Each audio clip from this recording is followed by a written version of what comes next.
I'm currently working to become a pro sim drifter, and I've been using the popular pro car packs to practice, such as VDC, ESCA, and DCGP. And I've been doing pretty good, but pretty good is not enough to get on that podium. Then out of nowhere, someone reached out to me on Instagram.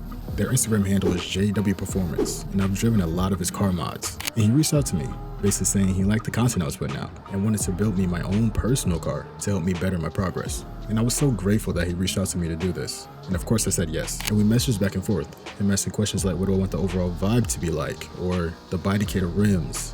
And he had it done in 2 days. And here's the final result.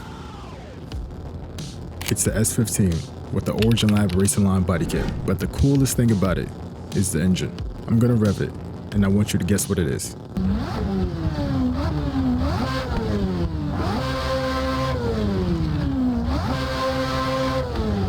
It's one of the best sounding engines out there, a 4-rotor with 1100 horsepower. But sadly, looking at the VDC rulebook, the 4-rotor is not allowed in competition.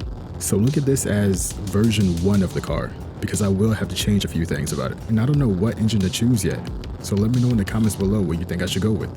And before I drive this car, I want to compare it to the car that I would use if I was in a VDC today, the VDC S14. I've turned so many laps in this car, and I want to see if my personal car is actually better than this one. So I took it to a track that I've never been able to put a clean lap down, the DCGP Yas Marina circuit. And I'll take you guys on a track walk so you know how the track flows.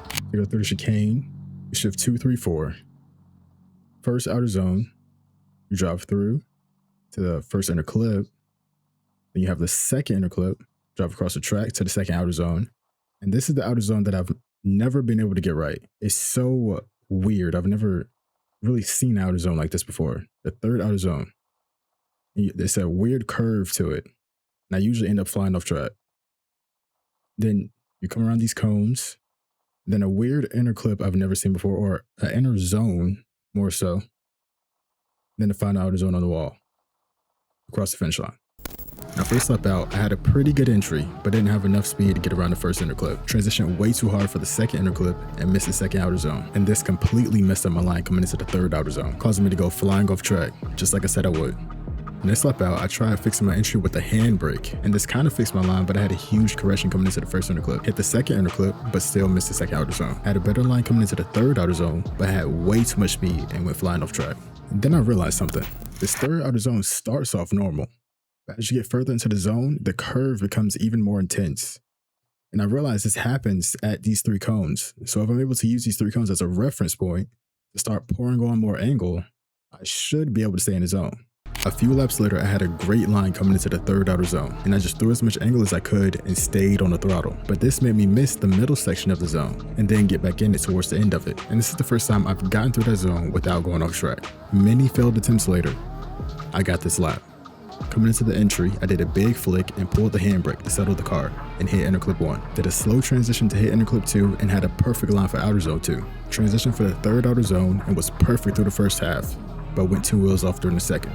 Transition and stayed mid-track because there's no zones. Transition for the inner zone and hit that decent, it could have been better.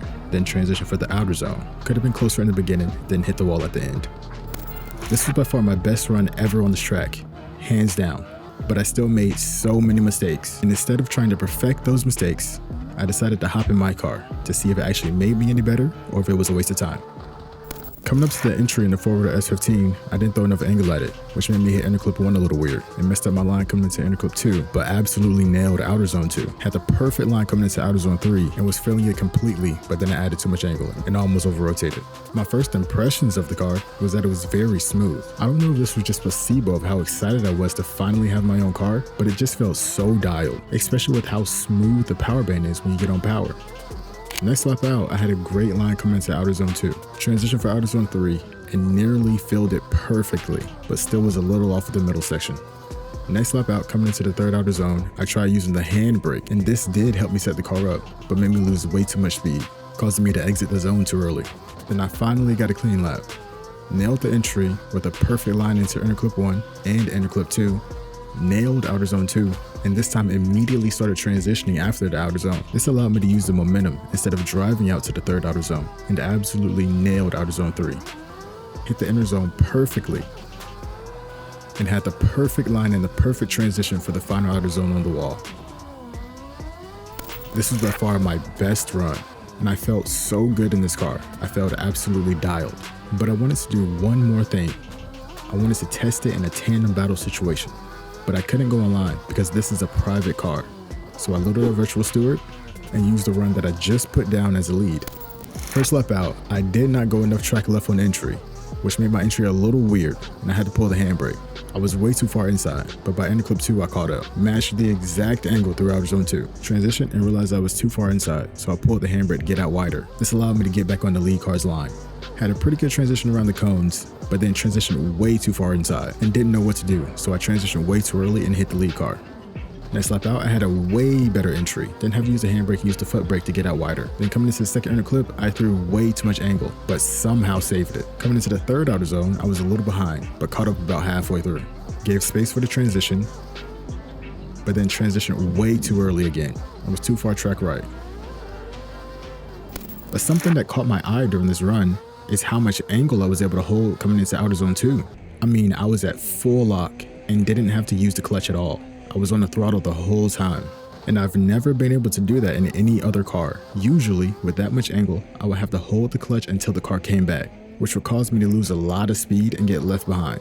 But in this car, I'm able to fix that mistake, maintain that speed, and keep up, which is honestly mind-blowing. Fast forward a few laps later, I was able to narrow down where my problem was in the chase, and it was 100% this transition into the inner zone. Then I realized I'm just transitioning way too fast and snappy. Once again, it's my patience. If I wait a half a second later and transition more track left, I'll be able to nail this inner zone. So my next lap coming into the inner zone, I stayed patient, got more track left, and did a slower transition, which helped me get into the zone, but I hit the lead car and over-rotated. So my next lap out, I knew exactly what I needed to do. Coming into the entry, I did a big flick and perfectly matched the angle in line. Was a little too snappy coming into the inner clip, started left foot braking to get into outer zone 2. My transition could have been a little later here, but still was good, and just tried to maintain that proximity through this outer zone. Transition around the cones, and stayed very patient through this outer zone, and did a very slow transition by walking the wheel through the entire transition. And I absolutely nailed the inner zone, then transitioned for the final outer zone on the wall. Overall, this car is amazing, and I'm not just saying that for the video. Everything about it, the smoothness, the angle, the power, is perfect. But remember, this is only version 1. I'm still going to change a few things about it, and the biggest thing is the engine, but I don't know what to choose, so don't forget to leave your suggestions in the comments below. And if you made it this far into the video, first of all, thank you. Second, I'm letting you in on a little secret. I joined another drift competition, and it's very soon, and my next few videos will be about preparing for that. So like and subscribe, and come back to be a part of my journey to become a pro sim drifter.